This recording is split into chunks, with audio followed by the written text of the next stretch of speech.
राजगडावर आता भल्या पहाटेपासून हळूहळू उतरत असलेले दाट धुक्याचे बख्तर दिवस कासराभर वर चढला तरी हटत नव्हते.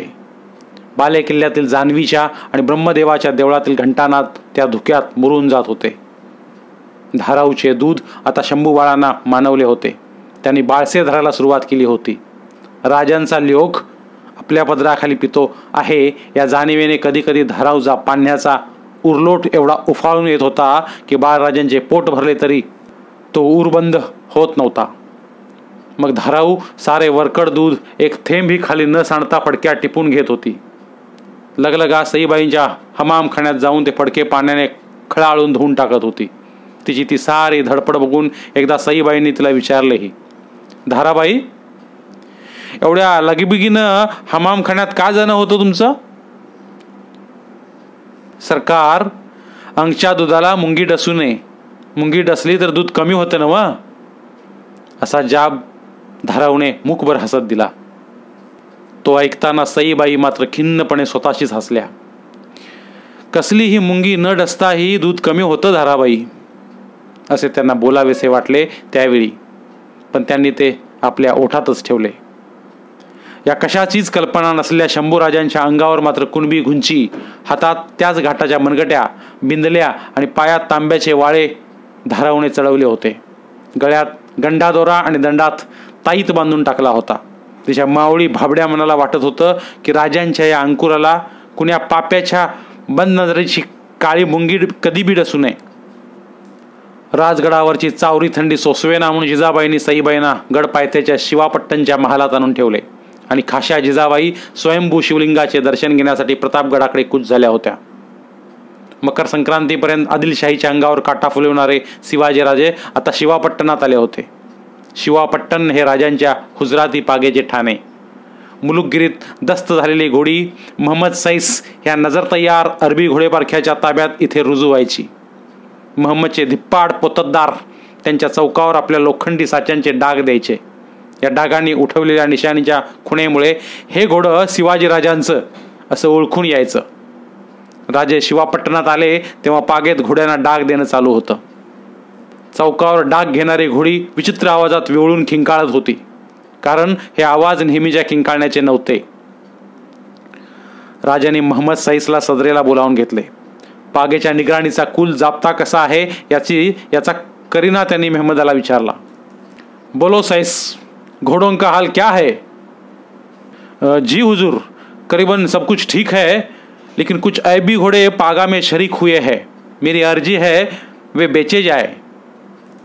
महम्मदने जवाब दिला. राजांच्या तुफान मुलुकगिरीत हाती लागलेल्या घोड्यात खुराजवळ पांढऱ्या रंगाचे चट्टे असलेले काही ऐबी म्हणजे अपशकुनी घोडे होते. ते विकून टाकावेत असा सल्ला सैसने पेश केला होता. राजे क्षणभर विचारात पडले. मग एकदम प्रसन्न होऊन बोलले, नहीं सैस, हम घोड़े नहीं बेच सकते. एक तो भी जानकार समझकर ऐबी घोड़ा नहीं खरीदेगा. ऐसे ऐबी घोड़े हमारे नए हश्मों को सवारी की आदत डालने के लिए हम रख देना. राजांनी मार्ग सुचविला. जी हुजूर, म्हणून सैस मागल्या पावली मागे हटू लागला. त्याची गर्दन वर येताच राजे छातीवरच्या माळेतील कवड्यावरून हात फिरवीत सैसला म्हणाले, और देखो सैस, भगवान की बनाई कोई वस्त हम ऐबी नहीं मानते. सदर कारभार उरकून राजे सईबाईंच्या महालात आले. महालात सखू, रानू, अंबा या तिघी बहिणी शंभू बाळांशी खेळण्यात रमल्या होत्या. बाळराजे ता ता करीत त्या तिघींच्या मेळ्यात पालथई पडून एकदम पुढे झेपावत होते. त्या तिघींपैकी जिचा आवाज ऐकू येईल तिच्याकडे बघून खिदळत होते. मध्येच थांबून बिछायतीवरचे रंगीत बुट्टे आपल्या चिमुकल्या बोटांनी बिछायतीतून बाहेर उकलून काढण्याची कोशिश करीत होते. त्यांचा खेळ पाहून सुकावलेले राजे हसत हसत पुढे आले. मुलींच्या रिंगणातून शंभू बाळांना त्यांनी वर उचलले, छातीशी जवळ केले. राजांच्याकडे पाहणारे शंभू बाळ गोंधळून गेले. क्षणभर त्यांची नजर राजांच्या कानात डुलणाऱ्या सोनेरी चौकड्यांकडे गेली. दुसऱ्या क्षणी त्यांनी राजांच्या हनवटीकडे वळलेल्या दाढीतील काही बटा आपल्या मुठीत पकडल्या आणि मूठ इकडे तिकडे 2 वेळा नाचवली. त्या नाचत्या मुठीबरोबर ताणल्या केसांच्या मुळातून एक अननुभूत वेदनेची कळ राजांच्या हनवटीतून साऱ्या अंगभर दौडली. कितीतरी दिवसांपासून अशी कळ आपणाला हवी हवीशी होती असे त्यांना वाटले. ते शंभू बाळांकडे दर्पणात पाहिल्यासारखे पाहू लागले. बाळराजांनी दाढी सोडली आणि राजांच्या कंठाजवळ बिलगलेल्या कवड्यांच्या माळेतील कवडी पकडताना ते ता ता म्हणून खिदळले. चिमटीतील कवडी तोंडात घालण्यासाठी धडपडू लागले. बहुत खूप, एक वार आमची पछाण नाही धरली तरी चालेल, पण आईच्या कवड्या कधीच विसरू नका. राजे स्वतःशीच बोलल्यासारखे बोलले. हळुवार हातांनी राजांनी सखूच्या हाती शंभूमाळांना दिले. देवाऱ्याजवळ हातात निरांजने घेऊन उभ्या असलेल्या सईबाईंच्याकडे त्यांची नजर गेली. सईबाई मंद हसत होत्या. तपकातील निरांजनाच्या ज्योतीसारख्या त्यांना हसताना पाहून राजांना आश्चर्य वाटले. त्यांच्याजवळ जात राजाने विचारले, हसताशा? सईबाई पुन्हा मंदशा हसल्या. शंभूबाळांनी राजांची दाढी मुठीत पकडली. त्यांना हसू येत होते. आजवर कुणाचाही हात त्यांनी राजांच्या दाढीला भिडलेला पाहिला नव्हता, पण हे राजांना कसे सांगावे तेच त्यांना कळेना. स्वारींचं येणं होतं तेवढंच आमचं हसणं.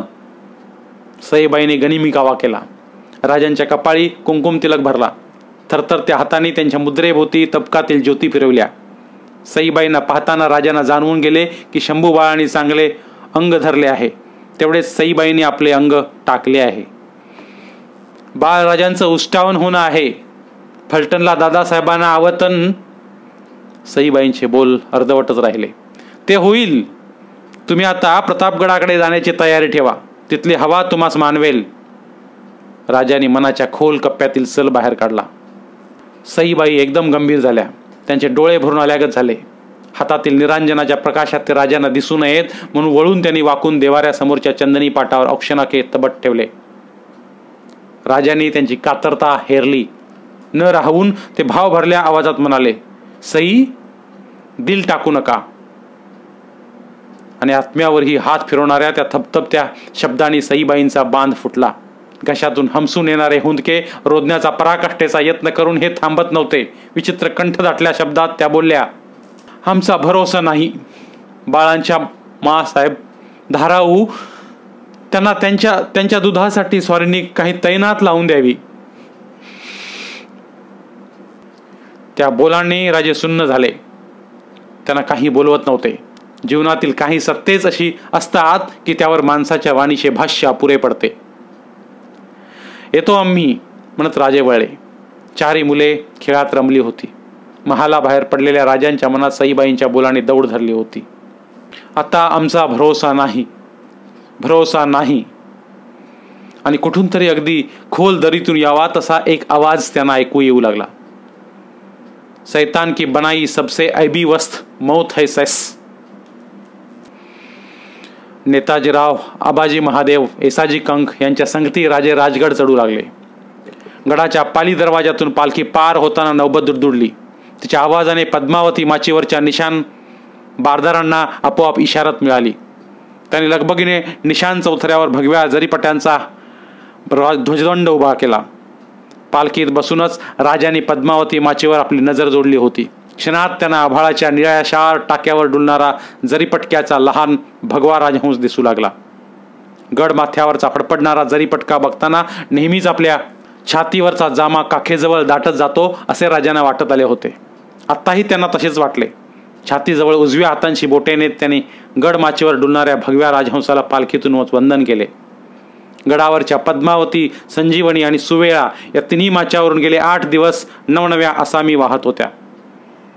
राजांनी थैलीस्वार धाडून साऱ्या खाशांना राजगडावर पेश होण्याची फरमाने दिली होती. कान्होजी जेधे, मोरोपंत पिंगळे, मानाजी भोसले, सोनोपंत डबीर, तानाजी मालुसरे, रघुनाथ बल्लाळ अत्रे, बाजी सर्जेराव, निळोपंत आणि रामचंद्रपंत बहुलकर, संभाजी कावजी, सुभांजी इंगळे सारी मंडळी जरीने गड दाखल झाली होती आणि साऱ्यांना बलाऊ धाडण्यात राजांचा काय मनसुबा असावा याची खलबते करीत होती. राजांची पालखी पद्मावती माचीवरच्या सदर महालासमोर ठाण झाली. राजांना साऱ्यांनी अदब मुजरे घातले. ते मुजरे आपलेसे करताना राजांची उभट मुद्रा उजळून निघाली. दौडीत ठिकठिकाणी भेटणारी मंडळी आज इथं राजगडावर एका जमावाने दिसत होती. सर्वांसह माचीच्या सदर महालाकडे जात असतानाच राजांनी प्रमुख तटसरनोबत सिदोजी थोपट्यांना सदर दरबाराचा बेत सांगितला. वासुदेव पंत हनुमंतेंना मरातबाच्या साजाची सरपोसबंद तबके सिद्ध करण्याची सूचना दिली. श्री सांबाचे आणि पद्मावतीचे दर्शन घेऊन आलेले राजे सदर बैठकीवर सुखावले. सर्व मंडळींनी त्यांनी बसण्यासाठी हाताची इशारत केली. सदर बसली. राजाने पुजाऱ्याने पेश केलेल्या परडीतील भवानीचा भंडारा चिमटीत घेऊन ती चिमट जगदंब जगदंब म्हणत सदरेसमोर उधळली. दुसऱ्या चिमटेने भंडारा कपाळावरच्या शिवगंधावर घेतला. चिमटीची दोन्ही बोटे आपल्या गळ्याला टेकवली. भंडाऱ्याची भली थोरली परडी साऱ्या सदरभर फिरली. मानकरांनी आपले मळमळवट भंडाऱ्याने भरून घेतले. राजाने आपल्या मनचा हेतू खुला केला. एक तपापूर्वी रायरेश्वरावर आम्ही श्रींचे राज्यास अनभाक्याने बांधील झालो. उमर कवळी असता दिमतीला मुठभर असामी असता आम्ही अगस्तीचा मनशा बोलून गेलो. आजवर श्री सांब यश देणारे थोर झाले. एकट्याने बांधू म्हणता राहणीचे साधे घरटे बांधणे ही साध्यनच होय. ये तो श्रींचे घोमट्या राजांची बाबत. आमचे 2 हात कैसा नतीजा पावावेत. एक म्हणता 10 हात आमच्या पाठीशी आले. पोखतांचे जाणते बोल आम्हास मार्गी लावते झाले. आऊसाहेबांचे मायेचे हात धीर दिलासा आणि डोळे आशीर्वाद देत आले. आज आम्हास याद येते ते आमच्या दादोजींची, बाजी पासलकरांची. क्षणभर राजांचा आवाज घोगरा झाला. तुम्ही साऱ्यांनी अंगेजनीने कस्त केली म्हणून श्रींचे राज्याने अंग धरले. आज 40 गडकोटांवर जरी पटका चढला. 10,000 पावलोक आणि तितकाच घोडा लोकांचा जमाव जमला. आम्हा साऱ्यांची कदर करणे आहे म्हणून ही सदर आम्ही बोलावली. जैसी साध्य होय तैसी कदर आज आम्ही करतो आहोत. याहून तुमची जाणती कदर श्री आमच्या हातून करवून घेणार. ये समयी कोणास आमच्या हातून गैरमरातब झाली यास श्रीसाठी मन मोठे केले पाहिजे. आम्हास आपले लेकरू मानले पाहिजे. समस्तांनी लेकरास आसरा दिला पाहिजे. जंग मैदानावर कंठाची घाटी फुलवून हर हर महादेव गरजत गनिमावर तुटून पडणाऱ्या शिवाजीराजांचेच हे दुसरे रूप होते. ते पाहून सदरेवरच्या 12 बंद्यातील रांगडी मणे हेलावून गेली. राजे बैठकीवर उभे राहिले. तलवारीच्या पात्यासारखे त्यांचे रक्त जागते बाकदार सतेज नाक नजर रोख खेचून घेत होते. राजांनी सदर बैठकीवर बसलेल्या नेताजीराव पालकरांना अभिमानाने साथ घातली. नेताजीराव आमच्या सामने या. नेताजीराव राजांच्या समोर आले. कमरेत वाकून त्यांनी राजांना मुजरा घातला. कारभारांनी हाती धरलेल्या तबकावरचा सरपोस दूर केला. तबकात रत्नजडित मुठीची म्यानबंद तलवार, तुरेवाली कंगणीदार भगवी पगडी, शुभ्र बाराबंदी आणि मान चोळणा होता.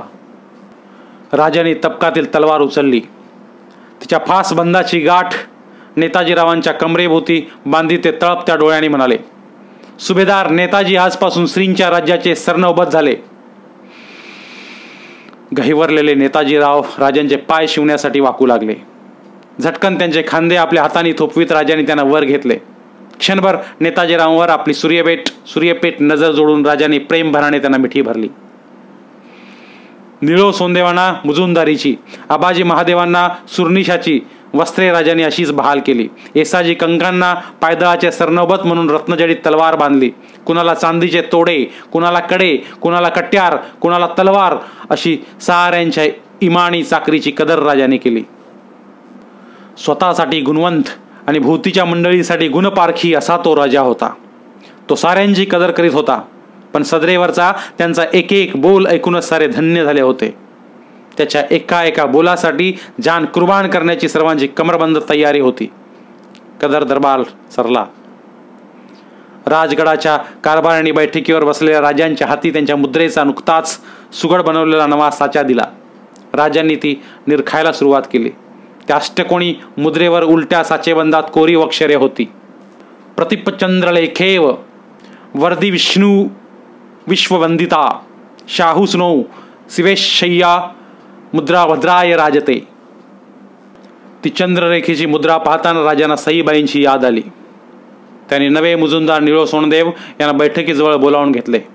दमगीर झाल्या आवाजात राजे त्यांना म्हणाले, मुजुमदार, आमच्या कबिल्याकडे कापूर होळाच्या गाड्यांची धाराऊ आहे. तिला सालीना 26 होन तैनात जोडून द्या. जातीनिशी तुम्ही ते होन पावते करीत चला. सदर उठली. राजे बैठकीवरून उठले आणि महालात गेले. आपल्या फर्जंद शंभूला दूध आई जोडून द्यावी लागली. त्या दूध आईला तैनात तोडून द्यावी लागली. या बाबींचा सल राजांच्या मनाला लागून राहिला. आता शंभू बाळ एक एक पाय टाकीत चालू लागले होते. जिजाबाईंनी त्यांच्या उष्टावणासाठी पलटणला हरकारा धाडून बाबा बयाजी निंबाळकरांना निरोप दिला. बजाजी शिवापट्टणात होते. शंभू बाळांचे ते मामा होते. बळजबरीने मुसलमान केलेल्या बजाजींना राजांनी पुन्हा शास्त्रपुक्त हिंदू करून घेतले होते. निंबाळकरांच्या महाजी या मुलाला सईबाईंची सखू ही थोरली मुलगी देऊन राजांनी त्यांना समाजात ठाव दिला होता. सखू लहान असल्यामुळे अजून माहेरीच होती. भाच्याचे उष्टावन आणि सुनेचे दर्शन या दोन्ही हेतूंनी बजाजी शिवापट्टणात दाखल झाले. ज्योतिषाकडून जिजाबाईंनी चांगल्या दिवसांचा मुहूर्त काढला. त्या दिवशी चंदनी पाटावर बसून बजाजींनी शंभूबाळांना आपल्या उजव्या मांडीवर घेतले. शेजारी जिजाबाई, सईबाई, धाराऊ आणि सारा राणी बसा होता. हातातील अंगठी काढून बजाजींनी चांदीच्या वाटीतील खिरीत ती बुडवली आणि त्या अंगठीने आपल्या भाच्याला खीर चाटवली. शंभूबाळांना सईबाईंच्या हाती देऊन पाटावरून ते उठले. ती खीर माखली अंगठी पाटावर मामाची भाच्याला उष्टावण्याची भेट म्हणून ठेवली. शंभूबाळ आता खाते झाले. जिथे बाकीचा हिसाबच नाही असे राजांच्या आणि सईबाईंच्या हयातीचे भोवरे एकमेकांभोवती आजवर फिरले होते. आता सईबाईंचा भोवरा भेलकंडायला लागला होता. त्यांच्या पायातील भिंगरी सरत आल्यागत झाली.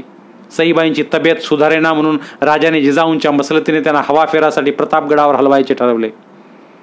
संगती खाशा जिजाबाई जाणार होत्या. शंभूबाळ आता 1.5 वर्षाचे झाले होते. बोबड्या बोलात बोलू लागले होते. वाडाभर धावत होते. धाराऊंचा त्यांना लळा लागला. तिचे काही कुणबाऊ शब्द त्यांनी मावळी लकबीसह उचलले. राजांना ते आबा म्हणू लागले. सईबाईंना मा आणि आऊ म्हणत बिलगू लागले. राजांच्या आजानुबाहूचे गुडघ्याखाली आलेल्या हाताचे बोट पकडून पुढे पुढे धावताना राजांना ओढ देऊ लागले. शंभूबाळ हे राजांच्या विसाव्याचे छोटेखानी ठाणे झाले. ते डोळ्याआड होऊ नयेत असे राजांना वाटत होते, पण सईबाईंना हलवण्याचा बेत ठरताच शंभूबाळाला पाठवणे भाग होते. एके दिवशी कबिल्याचे मेने तयार झाले. राजगडावरून राजे शिवापट्टणच्या महालात आले. देवदर्शन घेतलेल्या जिजाबाई, सईबाई, धाराऊ, शंभूबाळ आणि मुलींना घेऊन महालाबरोबर बाहेर पडू लागल्या. राजाने पुढे होत जिजाऊंचे पाय शिवले. आम्ही संगती आहोत, चिंता कराया कारण नाही, जिजाबाईंनी राजांना धीर दिला. राजांनी धाराऊचे बोट पकडलेल्या शंभूबाळांच्या काकेत हात घालून त्यांना वर उचलून घेतले. त्यांच्या शिवगंध रेखलेल्या सतेज कपाळावर आपले ओठ टेकले. त्यांच्या चिमुकल्या पण निर्भीड डोळ्यात आपले डोळे घालून त्यांना हसत विचारले, शंभूबाळ, चालत चालत प्रतापगड चढाल? हा आबा, आम्ही पलत पलत गल चढू. शंभूबाळ डोळे मोठे करून बोलले. राजाने त्यांची पाठ सोपटीत त्यांना खाली उतरवले. त्यांना आपल्याजवळ ओढून त्यांची हनवटी वर उचली. जिजाबाई बोलल्या, गंगेच्या शांत विशाल पात्राने बिलकत्या खळाळ ओढ्याला बोलाव्या तशा. बाळ शंभू, आबांच्या पायावर डोई ठेवायची ना? बाळराजांनी होकाराची मान डोलावली. जिजाबाईंना सोडून राजांच्या पायाजवळच्या फरसबंदीवर आपले चिमुकले गुडघे आणि हात टेकून वरच्या आकाशा एवढ्या उंच आबांकडे पाहत ते म्हणाले, आबा, आम्ही मुजला कलतो, जय भवानी.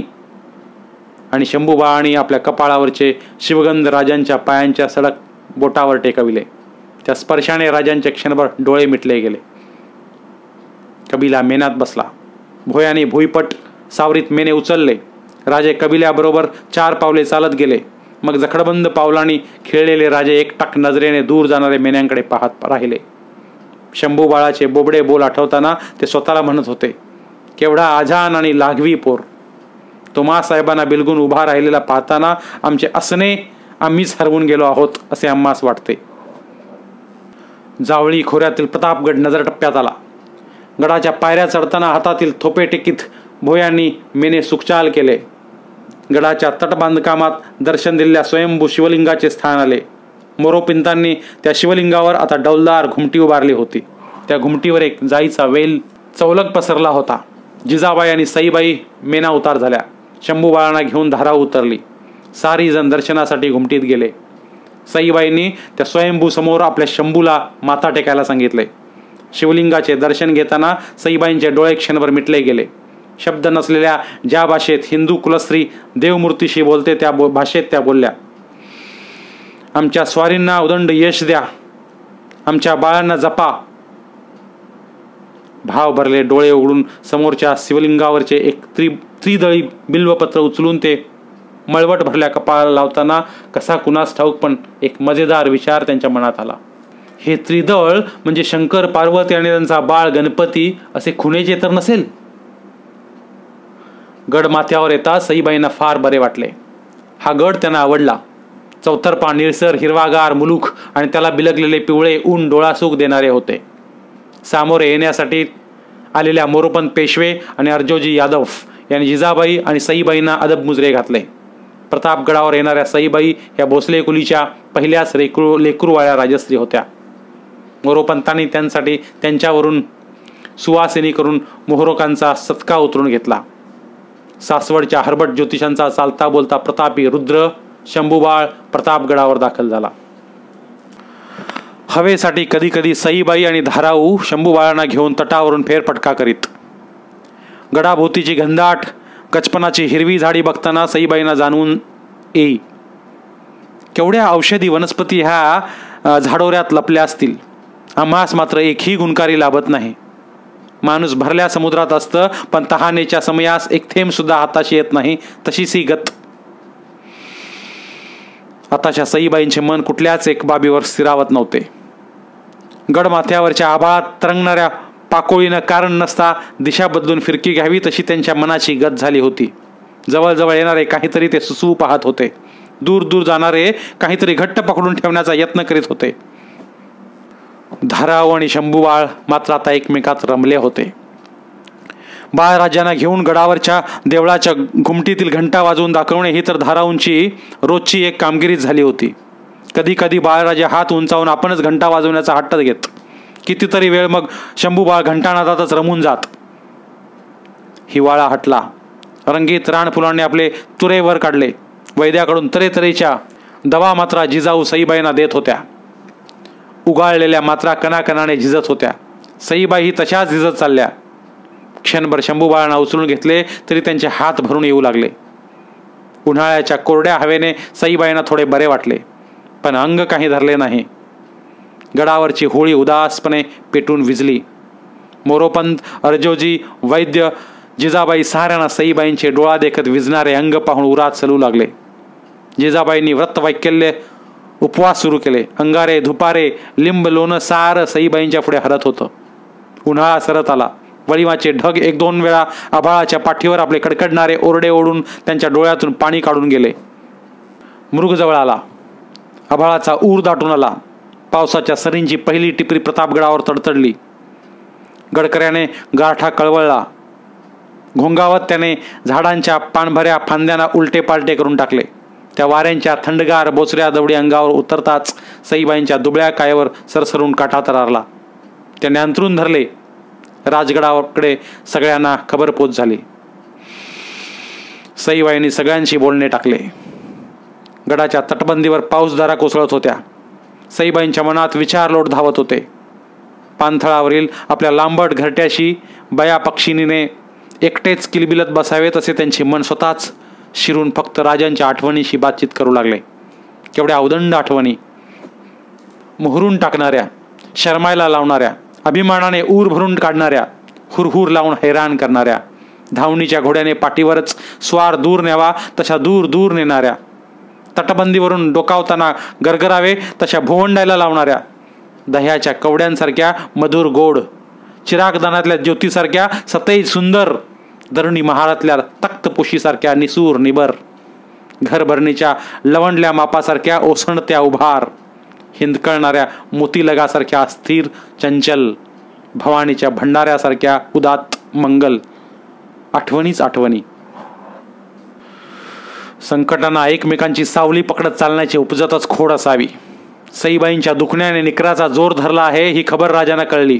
पाठोपाठ राजांना जेर धरून चढे घोड्यानिशी जिंदा या मुर्दा पेश करतो अशी कसम खाल्लेला आदिलशाही खान अफजल महम्मदाशाही फौजबंद होऊन विजापूरहून कूच झाल्याची खबरही त्यांना लागली.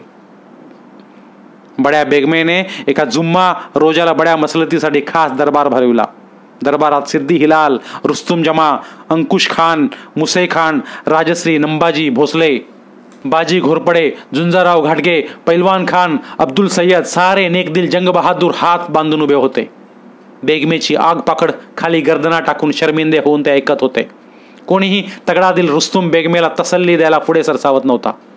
तिचा शाही गुस्सा शब्दांना जाळून टाकीत उफाळला आणि चिडून ती गरजली, क्या इस दरबार में उस गद्दार दक्खन से लोहा लेने वाला कोई मर्द बाकी नहीं रहा? उस अजाजिल बगावतखोरों को अंजाम देने वाला अकाने दौलत कोई भी नहीं? बोलो, इस दरबार का मर्दाना चुड़िया पहने आया है क्या? लानत लानत है. बेगमेच्या निर्भर्सनेची ही भट्टी एका भटारियाला पेटावून गेली. कमरेच्या तेगीच्या मुठीवर हाताची मूठ आवळीत खानान अफजल खान पुढे सरसावला. या खालचा तलम रुजामा तुडवीत तो विड्याच्या तपकाजवळ आला. खामोश दरबारावर नफरतीची सक्त नजर फेकीत बेगमेला बंदगी घालून त्याने झटक्यात विडा उचलला. मैं उस नाचीज कुफ्र को घोड़े की सवारी ना तोड़ते ही जिंदा या मुर्दा दरबार पेश करता हूं हुजूर, या अली मेहरबान. त्याने विडा घेतलेला हात आसमानाकडे उंचावीत घोगऱ्याचा जात कसम खाल्ली. आफरीन, अलहम्द, अल्लाह, सुभानअल्लाह, मरहब्बा. चारी बाजूनी बेहोश चित्कार दरबारात उठले. सगळ्यांना आपणच जणू अफजल खान असून तो विडा आपणच उचलला आहे असा गौर झाला. पण तकदीरीने त्या विड्यात कुणाकुणाच्या मौतीची सुपारी पेरून ठेवली होते हे ना बेगमेला, ना अफजलला, ना दरबारातील एकाही समशेर जंगाला माहीत होतं. खानाच्या खांद्यावर मरातबाची खिल्लत चढली. शिरावर किताबांची बरसात बसरली. दरबार बरखास्त झाला. जुम्मा रोजाला एक मोठा मनसुबा खडा झाला. खुशीत दरबारी बाहेर पडले. त्यांना माहीत नव्हते या जुम्म्याच्या पाठीमागे एक दख्खनी शनी लागला आहे आणि त्याचे नाव सिवा आहे. 20,000 हत्यारबंद कडवी फौज, 80-90 मोठ्या तोफा, 300 लहान तोफांचे खटारे, 1000 उंटांचा काफिला, 60-70 झुलते हत्ती असा दाबजोर लवाजमा खानाने बरोबर घेतला. निशाणाच्या हत्तीवर चांद तारा चढवून अफजल खान महम्मदशाही निघाला. एका सूर्याला ग्रासण्यासाठी, बदशिकणी करण्यासाठी, शिवाजीचा कुप्र तोडण्यासाठी. अफजल म्हणजे सर्वात सुंदर, सबसे अच्छा. खरंच तो केवढा अच्छा होता. फर्जंद शहाजीराजे भोसले यांच्या हातात हातकड्या जखडून भरल्या. विजापुरातून यानेच त्यांची शर्मिंदी धिंड काढली होती. कनकगिरीच्या वेड्यात शिवाजीराजांच्या दादा महाराजांना, संभाजीराजांना दगा देऊन यानेच मरणाच्या दारात नेऊन सोडले होते. कस्तुरी रंगाला मैत्रीच्या भेटीसाठी बोलावून धोक्याने यानेच त्याच्या चिंधड्या उडवल्या होत्या.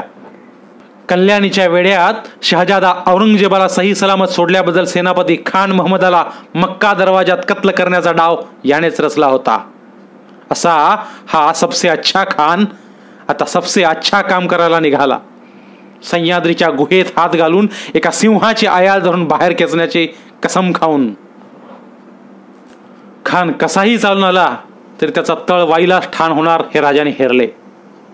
आता सईबाईंना प्रतापगडावर ठेवणे धोक्याचे होते. राजाने जिजाबाईंना निरोप धाडला. सारा कबिला प्रतापगडावरून राजगडाच्या पायथ्याशी शिवापट्टणला हलवण्याचा मनसुबा कळविला. सरत्या मृगाच्या सरी अंगावर घेतच भोयांनी जिजाबाई, सईबाई यांचे मेने प्रतापगडावरून खाली उतरवले. एका मेन्यात 2 वर्षांचे शंभूबाळ आणि धाराऊ बसली होती. आता शंभूबाळ चांगले बोलते झाले होते. आपल्या चौकस सवालांनी ते धाराऊला हैराण करीत होते. कपाळावरचं शिवगंध आडवच का? धारकरी आपल्या डाव्या बाजूलाच तलवार का बांधतो? भाल्याच्या एका टोकालाच पाते का? घोड्याच्या टापांनाच नाल का ठोकायचे? बिचाऱ्या धाराऊला त्यांच्या एकाही सवालाचा जाब देणे सुधरत नव्हते. तिच्या मुलांपैकी एकानेही तिला असे कधी एवढे हैराण केले नव्हते. मेण्याचे आड पडदे हटवून शंभूबाळ जावळी खोऱ्यातले डोंगर शिखरावरून कोसळणारे पांढरे पाणलोट पाहण्यात गर्क झाले होते.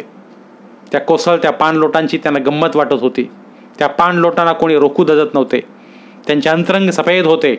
त्यांची गर्जना खोरी घुमून टाकणारी होती. झेप घेणे हाच त्यांचा गुण होता. शिवापट्टण हाकेच्या टप्प्यात आले.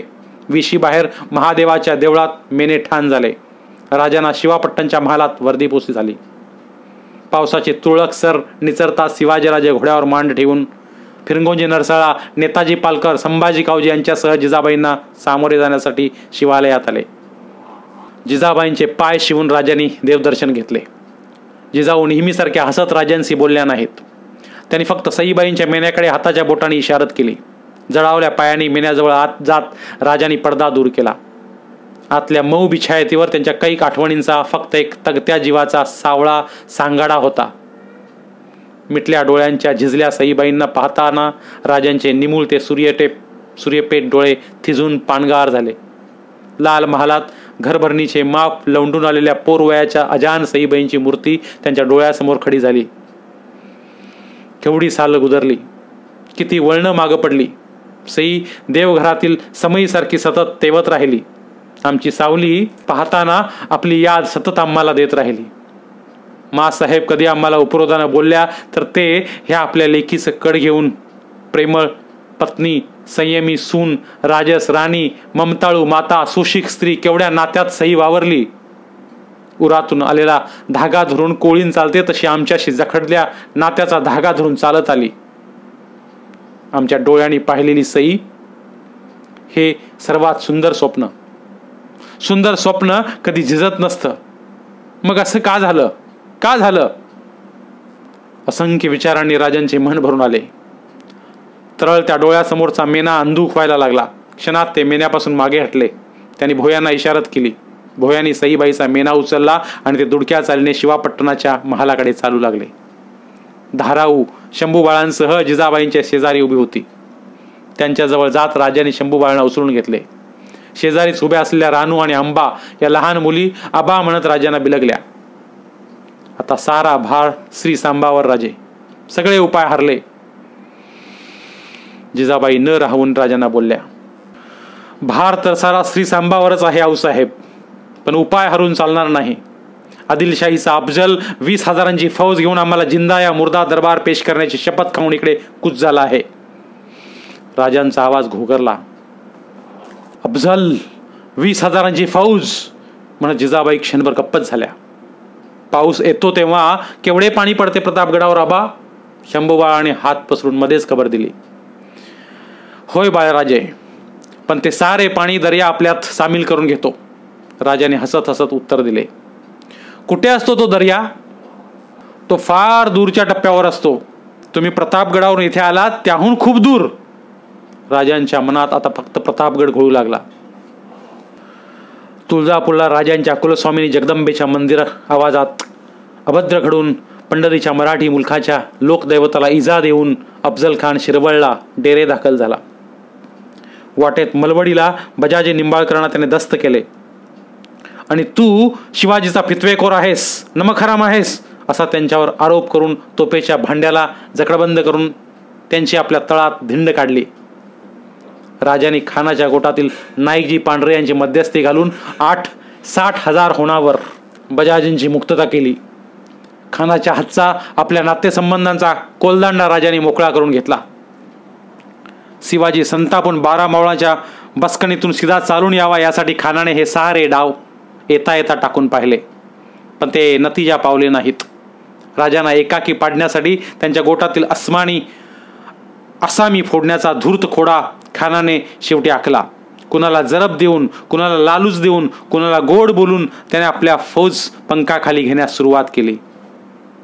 गुंजन मावळचा देशमुख विटोजी सिलिमकर, उत्रोलीचे देशमुख खंडोजी आणि केदारजी खोपडे, मसवडचे माने, मसूरचे जगदाळे, मलवडीचे पांढरे, तानाजी कोकरे, रविराज ढोणे, दुलोजी शेडगे, काटे, धायगुडे, कैक मावळी पगड्या खानांच्या पायाखाली पायगड्या होऊन पडल्या. वाढत्या बळाने खान शिरवळाहून कूच झाला आणि वाईला येऊन ठाण झाला. वाईच्या काशीराव या आदिलशाही दियांतरावाने खानाचे वेशी बाहेर येऊन स्वागत केले. कृष्णेच्या डोहात कालिया शिरला. काशीरावाने संगमेश्वराच्या गोमाजी हेळवाकराला खानासमोर पेश केले. गोमाजी संगमेश्वराच्या देश कुलकर्ण्यांचा दिवाण होता. कुलकर्ण्यांच्या वंशाला फक्त एकटी म्हातारी बाकी राहिली होती. तिचे वतन खानाच्या पाक हाताने आपल्या घशात टाकावे या पवित्र धार्मिक बेताने गोमाजी वाई यात्रेला आला होता. खानाने त्याची अर्जी एक अट घालून मंजूर केली. गोमाजी हेळवाकराने खानाच्या परतीच्या वाटेवर लागणाऱ्या नद्यात 300 नावा पेरून ठेवायच्या. खानाने त्याबद्दल गोमाजीला संगमेश्वराचे देश कुलकर्णी पद द्यायचे. खानाची येण्याची सोय देशमुख सरदारांनी केलीच होती. जाण्याच्या सोयीचा विडा गोमाजीने उचलला. आता कंबक्त काफर सेवा बचावणे शक्य नव्हते.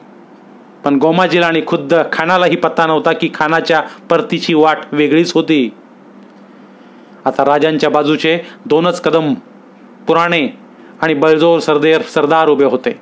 एक जावळी खोऱ्याचा बेला कड्यांचा मोर्चेबंद मुलूक आणि दुसरा 12 मावळातील कुणालाही दस्त न होणारा पावसाळा.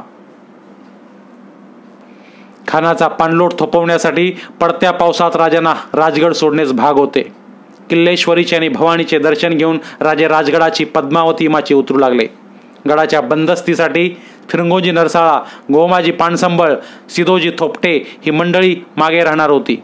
राजांच्या संगती आपल्या वतनावर पाणी सोडून आलेले मनोजी जेधे, नातेबंदातले बाबाजी भोसले, बाळाजी सिलिमकर, नेताजीराव पालकर, येसाजी मोरोपंत, तानाजी संभाजी कावजी, सुभानजी इंगळे वगैरे मंडळी असणार होती. सारे गड उतरून शिवापट्टणात आले. राजे जिजाबाईंच्या दर्शनासाठी त्यांच्या हुजरातीच्या महालात गेले. जिजाबाई शंभूबाळांना काहीतरी समजावून सांगत होत्या. राजांना पाहताच त्या थांबल्या. शांतपणे चालत पुढे झाल्या. त्यांचे पाय शिवून राजे बोलले, मुलूकबंदीसाठी आम्ही निघतो आहोत मासाहेब. खान वाईला ठाण झाला. आम्ही प्रतापगड पकडावा म्हणतो. या, आता मागचा विचार धरू नका. दास्तानी असलेली मंडळी सोडू नका. सईबाई पडल्या नसत्या तर आम्ही सुद्धा खान बघण्यासाठी खासे आलो असतो. त्याचा एक हिसाब आमच्या मनी अजून बाकी आहे. जाताना सूनबाईंना भेटा. क्षणभर जिजाऊ थांबल्या. शंभूबाळ, आबांचे पाय शिवा. जिजाबाईंनी बाळराजांचा खांदा थोपटीत सांगितले. शंभूबाळाने राजांच्या पायावर डोके टेकले. त्यांचे खांदे पकडून त्यांना उठवून जवळ घेत राजांनी त्यांची पाठ हळूवार थोपटली. खान म्हणजे काय आबासाहेब? बाळराजांनी कपाळला आठ्या घालीत विचारले. त्या अचानक प्रश्नाचे काय उत्तर द्यावे ते राजांना सुचेना. जो दुसऱ्याला खायला टपलेला असतो पण ज्याला कुणीच खात नाही त्याला खान म्हणतात शंभूबाळ. जिजाबाईंनी राजांच्याकडे बघत उत्तर देता देता बाळराजांना आपल्या जवळ घेतले. येतो आम्ही. राजे घोगऱ्या स्वरात बोलले. या, औक्षवंत व्हा. जिजाऊंनी उजवा हात वर उचलला. जय भवानी. शंभूबाळाने विसरून राहिलेला मुजऱ्याचा भाग पुरा केला. सईबाईंचा निरोप घेण्यासाठी राजे त्यांच्या महालात आले. महालातल्या मंचिकाभोवती काजळी दाटली. चिरागदाणे जळत होती. हळुवार पावलांनी मंचिकाजवळ जाऊन राजांनी सईबाईंच्याकडे पाहिले. त्या डोळे मिटून पडल्या होत्या.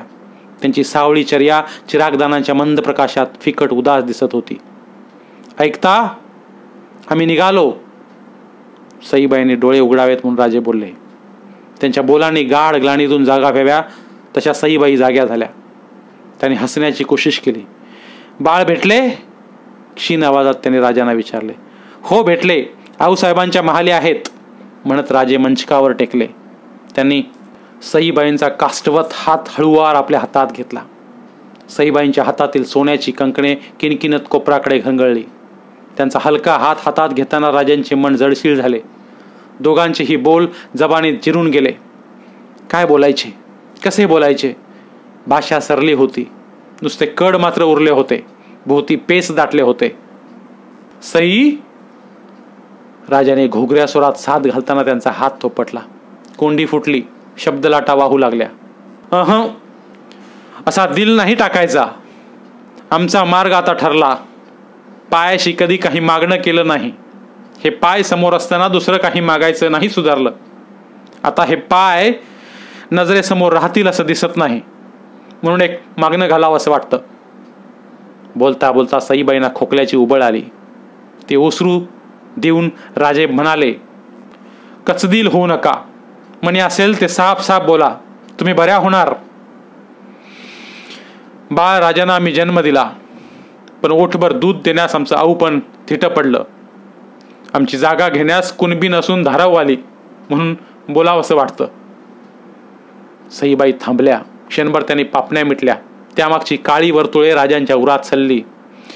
बोला सई, थांबू नका. राजांचा आवाज घोगरला. आमचे शंभू बाळ एकला जीव आज स्वारींच्या पदरात घातला. आता स्वारीच त्यांच्या आऊ आणि आबा. हे एवढंच आमचं मागणं. सईबाईंनी भरले डोळे लपविण्यासाठी मान फिरवली. त्यांच्या मिटल्या डोळ्यातून सुटलेले पानथेंब मंचकावरच्या बिछायतीवर टपटप ओघळले. सई, आम्ही बाळराजांना तुमच्यासाठी बांधलेला आहोत, चिंता करू नका, येऊ आम्ही, म्हणत राजांनी सईबाईंचा हात बिछायतीवर हळूवार ठेवला. छातीवरच्या माळ्यातील कवड्या प्रचंड वजनदार झाल्याचा त्यांना भास झाला. पाठीवर धुळलोट घेऊन मुलखात दौडणारे राजे सईबाईंच्या दालनातून पाठीवर त्यांच्या डोळ्यातील पाणलोट घेऊन बाहेर पडले. शिवापट्टण सोडून राजांनी पुरंदर, तोरणा, मोहनगड, वर्धनगड, तुंग तिकोना या गडावरची जातीनिशी जाऊन कडेकोट मोर्चेबंदी उभी केली. कोसळत्या पावसात जावळी खोरे चौक्यात पहाराने आवळून बंदिस्त करून राजे शहा मंडळीसह प्रतापगडावर आले. बाहेर गुंजन मावळा, कानंद खोरे आणि वेळखंड खोरे या मावळी मुलखाची पट्टी सरत्या पावसात भराला आली होती. गुंजवणी आणि कानंदी नद्यांच्या लाल पात्रांची बोटे सौभाग्य लेणे म्हणून त्यांनी मळवटावर भरली होती. या मुलूक पट्टीला आहेव राहायचा खूप सोस.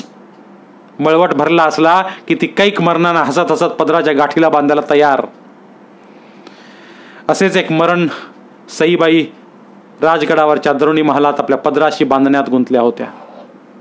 त्यांच्या मंचकाभोवती जिजाऊ साहेब, राजांचा साऱ्या राण्यांचा राणी वसा, धाराऊ व सखू, रानू, अंबा या सईबाईंच्या मुली आणि 2.25 वर्षांचे शंभूबाळ दाटले होते. शंभूबाळांचा छोटेखानी हात आपल्या कृश हातात घेऊन सईबाई डोळे मिटून पडून होत्या. त्यांच्या कपाळभर आडवे माखलेले सौभाग्य लेण्यांचे कुंकू होते. ओठात धाराऊने ठेवलेले गंगाजलात न्हालेले सावळे तुळशीपत्र होते. महालातील चिरागदाने काळजीने काळजली होती. त्या उदास मंद प्रकाशात साऱ्यांच्या मुद्रा फिक्रमंद दिसत होत्या. राजगडाच्या उभार माथ्यावरचे आभाळ काळवंडले होते. मिटल्या डोळ्यांच्या सईबाईंना या कशाचेच भान नव्हते. त्यांचे सुशिक सावळे मन आज एक आगळाच खेळ खेळत होते. आजवर मनाचा हा असला खेळ त्यांनी कधीच पाहिला नव्हता. सईच्या असंख्य सावल्या पकडण्याचा तो प्रयत्न करत होते. खेळ ऐन भराला आला होता. असंख्य सावल्या नाचत होत्या. सईबाईंचे भान हरपत चालले होते. किती उदंड सावल्या! फलटणच्या मुधोजी बाबांच्या वाड्यातील परकरी सई, पुण्याच्या लाल महालात भोसल्यांची सुनबाई म्हणून आलेली बावरलेली सई, जिजाबाईंना आऊ म्हणून बिलगताना अगदी सहज त्यांची लेक झालेली सई, सईच्या नकळतच सईबाई झालेली सई, राजांच्या वाढत्या राणी वशाबरोबर थोरल्या अक्का झालेली सई, सखूच्या लग्नात सासूबाई झालेली सई, राजांचे मंत्री, सुभेदार, सरनौबत यांनी राणी सरकार म्हणून अदब मुजरे रुजू केलेली सई, राजांच्या पहिल्या वहिल्या बाळांची शंभूची आऊ झालेली कृतार्थ सई, किती किती म्हणून सावल्या सईबाईंच्या मिटल्या डोळ्यांना दिसत होत्या. पण त्यातील एक सुद्धा त्यांच्या हाताशी काही येत नव्हती. आम्ही आमची सावलीच हरवून बसलो की काय, अशी त्यांना शंका आली. आपलं सगळं सही पण जीवाच्या निकराने एकवटून त्यांनी स्वतःला कणाकणात चाचपून पाहिलं. फक्त एकच सावली त्यांच्या हाताशी लागत होती. पण ती त्यांची नव्हती, ती होती राजांची, त्यांच्या स्वारीची. एका जागी क्षणभर सुद्धा न थांबणारी, सारखी धावणीची वारेजोड दौड घेणारी, सपळ न देता येणारी, येता येताच मोतीलगाचा एटदार तुरा हिंदोळावत पाठमोरी होणारी, डोळ्यांनी सारे सारे बोलणारी, त्यांचे सगळे सावळे पण आपलेसे करणारी, जगदंब जगदंब पुटपुटणारी. त्या सावलीचे शिवदर्शन होता सईबाईंचे उरले सुरले भान हे हरपले. त्यांच्या मस्तकाची भिंगरी गरगर फिरू लागली. आठवणींची वर्तुळे त्यांच्या सावळ्या मनाच्या सरोवरावर रेखू लागली. जीवाची दिवली थरथरू लागली. आठवणींचे माप लवंडले. राजांच्या छातीवर कधी माथा टेकताना त्यांच्या गळ्यातील कवड्यांच्या माळेला झालेला रोमांचकारी स्पर्श, स्फटिक शिवलिंगाची पूजा बांधणाऱ्या राजांच्या स्वारींचीच आपण पुढे होऊन पूजा बांधावी असा केलेला असलेला विचार, प्रतापगडावर शिवलिंगावरून उचललेल्या शंकर पार्वती आणि त्याचा बाळ गणपती यांच्या खुणेचे त्रिदली बिल्वपत्र, पोटरी फोडून नुकत्याच बाहेर आलेल्या आणि कणासारख्या वाटणारे आमचे शंभूबाळ, त्या सगळ्या आठवणी पार पलीकडच्या वाटत होत्या. त्या सावल्यांच्या आणि आठवणींच्या धुंदळीत त्यांना सई मात्र कुठेच दिसेनाशी झाली. दिसू लागला तो कपाळभर भरलेला मेन मळला 2 बोटी आडवा रसरशीत मळवट, अहेवपणाचा शिवकर सौभाग्याचा. त्या मळवटाचे आडवे कुंकू हळूहळू मोठे होऊ लागले. म्हणता म्हणता नगाऱ्या एवढे झाले. क्षणभर दुडदुडले, पुन्हा मोठे होत आभाळा एवढे झाले. आता ते त्यांच्या कपाळी काही मावत नव्हते. सगळ्या सईबाई त्या आभाळा एवढ्या कुंकुवात कुठच्या कुठे विरून गेल्या होत्या. ते कुंकू स्वतःशीच निळ्या बोलीत बोलू लागले. आपण बोललेले आपणच ध्यान देऊन ऐकू लागले. गडावरच्या दरुणी महालात उंबरठ्या आड राहून आम्हास हवं तेव्हा स्वारींच्या पायाचं दर्शन घेणं होतं, म्हणून आम्ही हे रूप घेतलं. आता स्वारीचा घोडा आमच्या नजर टप्प्याआड कधीच नाही जाणार. 2 डोळ्यांनी खाशा संगती बोलणं मनभर झालं नाही, म्हणून आम्ही उभ्या आभाळाचे डोळे लेवून स्वारींना ऊरभर बघतो आहोत. आमचा एकला जीव शंभूबाळ पदरी टाकले. आता स्वारीस त्याच्या आबा आणि आऊ. कुंकुवाला कसलं आऊ, पण जमलं असतं तर शेवटचा म्हणून एकदा या कुंकुवाचाच मळवट आम्ही स्वारींच्या पायधुळीनं भरून घेतला असता. आपल्या आभाळा एवढ्या मळवटाच्या रसरशीत लाल कुंकुवात पुरती न्हाऊन निघालेली सतेज अशी राजांची रसरशीत तांबडी सावली फक्त सईबाईंना दिसू लागली. स्वारींचं हे असं रूप कधी नजरेला पडलंच नाही. आता सईबाई साहेब एक क्षणभरही थांबू शकत नव्हत्या. वेळ झाला तर ती रूपवैभवी चैतन्यलाल सावली हातची निसटेल. त्या नुसत्या शंकेनंच त्या थरथरल्या. त्यांच्या कृश पायात कसले तरी उदंड बळ संचारले. त्या खड्या झाल्या. त्या सावलीचे पाय धरून ठेवण्यासाठी सईबाई भरल्या मळवटाने इतमामात चालल्या. त्यांच्या ओठातील तुळशीपत्र त्यांना रोखण्यासाठी क्षणभर थरथरले. पण सईबाई साहेब गेल्या कायमच्या पार पार पलीकडे. राजांचे सावळे सुंदर स्वप्न सरले. सईबाईंचा निष्प्राण हात शंभूबाळांच्या हातातून निसटला. तो मायाळू कृश हात मंचकावरच्या बिछायतीवर कसनुसा होऊन कोसळला. त्यांच्या होटातील तुळशीपत्र निसटून घनगळत त्यांच्या गळ्यातील मंगळसूत्रावर ओघळले. महालात एकच आक्रोश उठला. चिरागदानांच्या काजळल्या ज्योतीस फुरफुरून उरफुरीत थरथरल्या. भिंतीचे घडी उदगड शहारले. आऊ आऊ म्हणून भेदरट हाक घालीत शंभूबाळांनी सईबाईंचा पडला हात उचलून गदगद हलविला. सगळा राणीवसा मंचिकावर ओळांबून आक्रोशतो आहे हे पाहून भांबावलेले शंभूबाळ थोरले आहू म्हणत जिजाबाईंना एकदम बिलगले. धाराऊने बाळराजांना महालाबाहेर काढले. सरत्या पावसाला शिवाजीराजांचा भावगड ढासळला. एक मनाजोगा जमलेला मनसुबा वाहून गेला. मळवट भरल्या सईबाई नापरतीच्या मोहिमेला निघून गेल्या. सईबाईंनी राजगडावर देह ठेवला ही खबर ऐकताच पापण्या मिटून जगदंब जगदंब म्हणत अपार वेदनेने राजांनी छातीवर हात ठेवला. टाकोटाक ते प्रतापगडावरून राजगडी आले. त्यांच्या थोरल्या राणीच्या पेटत्या चित्तेबरोबर त्यांच्या एका सावळ्या भाऊक मनसुब्याची चिंता जळत होती. सईबाईच्या कैक रूपांच्या ज्वाला फरफरत होत्या. फर्जंद शिवाजीराजे भोसले त्यांच्या दाहाने होरपळून निघत होते. तशा राजांच्या राणीवशात आणखी राणीसाहेब होत्या. पण सईबाईत त्यांच्या मनाचा दिल लगाव गुंतवा झाला होता. वीराला पहिल्याने कमरेला जडलेली तलवार आणि आपल्याबरोबर समोर बोहल्यावर चढलेली पहिली स्त्री विसरता येत नाही. शब्दांना संकोच आणि डोळ्यांना संवाद अशी राजांची आणि सईबाईंची खानदानी मर्मजोड होती. भक्कम ऐटदार गडाला फेर धरून वळणदार माची असावी तसा तो राजस नातेबंद होता. सईबाईंच्या जाण्याने राजगडावरचे देव नवरात्राच्या घटात बसण्याऐवजी सुतकात पडले. सालीना हसरा होणारा दसरा दुखरा झाला. बाजाजे मामांनी मायेनं जावळ उतरलेल्या शंभूबाळांच्या मस्तकाचे सईबाईंच्यासाठी मुंडन झाले. त्यांची पोरवयाची चर्या त्यामुळे पोरकी दिसू लागली. ती पाहून गलबलून आलेल्या जिजाऊंनी त्यांना निर्धाराने मायेनं जवळ घेतले. आता जिजाऊंनीच त्यांची आऊ व्हायचे मनोमन ठरवून टाकले. भोसल्यांच्या तळा गेलेल्या साऱ्या तटबंदी सांधण्यासाठीच जिजाऊ त्या घराण्यात आल्या होत्या. मुंडन झालेल्या बाळ शंभूना जवळ घेऊन राजा आपल्या महालात मंचकावर बसले. त्यांचा एक हात शंभूच्या पाठीवरून आणि दुसरा हात छातीवरच्या माळेतील कवड्यावरून फिरत होता. त्यांच्या मनाला एका बाजूने सईबाईंच्या आठवणींनी आणि दुसऱ्या बाजूने अफजल खानाच्या वाईतल्या तळाने वेध टाकला होता. आबा आऊ कुठे गेल्या? शंभूबाळाने राजांना विचारले. त्या सवालाने राजे थरथरले. त्यांच्याजवळ काही जबाब नव्हता. अत्यंत मायेने ते आपल्या बाळराजांचा खांदा थोपटू लागले. त्यांच्या मनात हरबट ज्योतिषबुवांचे बोल उसळी घेऊन उठले. पुराणांतरी रुद्र जसा आप्तगणांकडून फसला तसाच योग या कुंडलीत दिसतो. शंभूकडे बघताना राजांच्या मनाची घालमेल झाली. एक विचित्र विचार त्यांना चाटून गेला. उपजलात आणि धाराऊंचे दूध तुमच्या वाट्यास आले, पण हयातीच्या पहिल्या चालीलाच तुम्ही आपदगडांकडून असे फसले जाल याचा अंदाज काही ज्योतिषांनाही आला नसेल. राजे बाळशंभूंचा खानदान नुसता थोपटीत होते आणि नुसते थोपटीतच राहिले. मराठी दौलतीच्या उरावर अफजल खानाचे भय वाईत दबा धरून बसले होते. खानाने पांढऱ्यांना शिरवळात, खराट्यांना कऱ्हेच्या खोऱ्यात, जाधवांना सुपे परगण्यात, सिद्धी हिलालला पुणे प्रांतात आणि सैफ खानला तळकोकणात पेरून राजांना जखडबंद करून टाकण्याचा कावेबाज डाव टाकला होता. ही तमाम कोंडी अंगावर घेऊन राजगडावरचं ठाणं ठेवणे हिसाबी नव्हते. त्यासाठी खानाच्या वाईच्या तळाची बगल धरून दाटलेले जावळीचे कुबलखोरे राजांनी केव्हाच हेरून ठेवले होते. प्रसंग पडला तर त्या खोऱ्यातील प्रतापगडाच्या शिडीवरून मावळतीकडून त्यांना सिताब आणि सलामत कोकणपट्टीत उतरता येणे शक्य होते. रान सावजाची धडक त्याच्यापासून दूरच्या फासल्यावर राहून कधीच हुकवता येत नाही.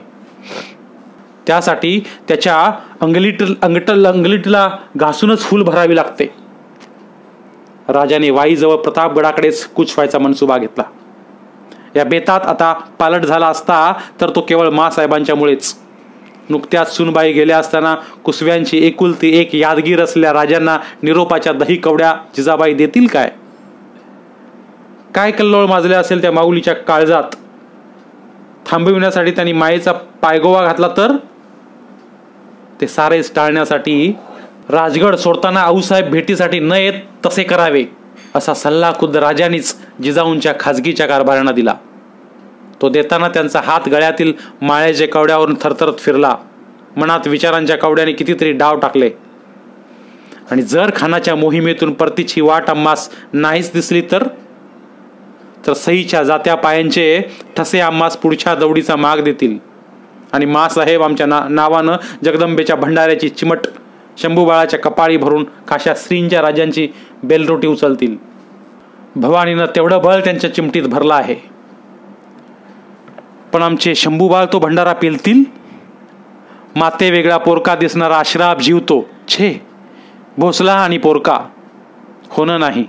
आमच्या महाराज साहेबांना पोरपणीच घोड्यावर मांड घ्यावी लागली. आम्ही सुद्धा तसेच पुण्याच्या बरड जहागिरीत दाखल झालो.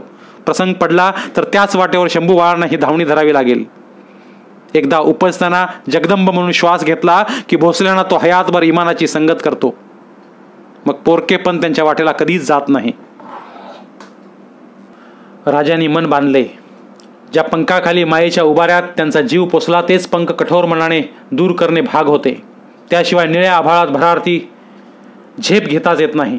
श्रींच्या राजांचे स्वप्न रेखताना मायेच्या नात्याचे सत्य डोळ्याआड सारावेच लागते. राजांना खाजगीची नाती नसतात. नाती नसणे हेच त्याचे दौलतीची नाते असते. राजांनी दौलतीची नाते निवडले. राजगड सोडण्याचा दिवस उजाडला. राजांनी स्नान आटोपून शिवलिंग पूजा बांधली. आपला महाल सोडून ते सदर चौकाकडे चालू लागले. राणी वशाच्या महालात त्यांच्या जाण्याचा मोहरा धरून महिरिपी आड उभ्या असलेल्या राण्या पटापट बाहेर येऊन त्यांची पायधूळ कपाळाला लावून संकोचून उभ्या राहिल्या. सईबाईंचा खाजगीचा महाल येताच राजांचे पाय त्यांच्या समोर क्षणभर घोटाळले. एक वार त्यांनी त्या रित्या महालावर नजर लावली आणि भरल्या मनाने झपाझप ते सदर चौकात आले. नेताजी, येसाजी, संभाजी, कावजी, सिधोजी थोपटे यांनी राजांना मुजरे घातले. सिधोजीराव, शंभूबाळ कुठे आहेत बघा. राजांनी आज्ञा केली. जी म्हणत सिधोजीराव सदरेवरून धाराऊंच्या दालनाकडे निघून गेले. धाराऊ बाळराजांना घेऊन सिधोजीरावांच्या मागोमाग सदरेच्या उंबरट्यापर्यंत आली. खासे राजे सदरेवर असताना बाई माणसाने सदरेवर कसे जायचे म्हणून शंभूबाळांचा हात सोडून ती थांबली. पण ते कसले हट्टी. त्यांनी धाराऊंचा हात पुन्हा धरून त्यांना सदरेवर ओढायला सुरुवात केली. तो काकण भरला गोंधलेला हात पाहताच राजे म्हणाले, या धाराबाई, बालराजा ऐकणार नाहीत. जी म्हणत धाराऊ सदरेवर आली. शंभूबाळाने पुढे येत राजांच्या पायावर मस्तक ठेवले. त्यांच्या मुंडन केलेल्या मस्तकावरचा लहाना जिरेटोप घट्ट बसला होता. त्यावर एक हात ठेवून राजांनी त्यांना दुसऱ्या हाताने हळवार वर उठवले.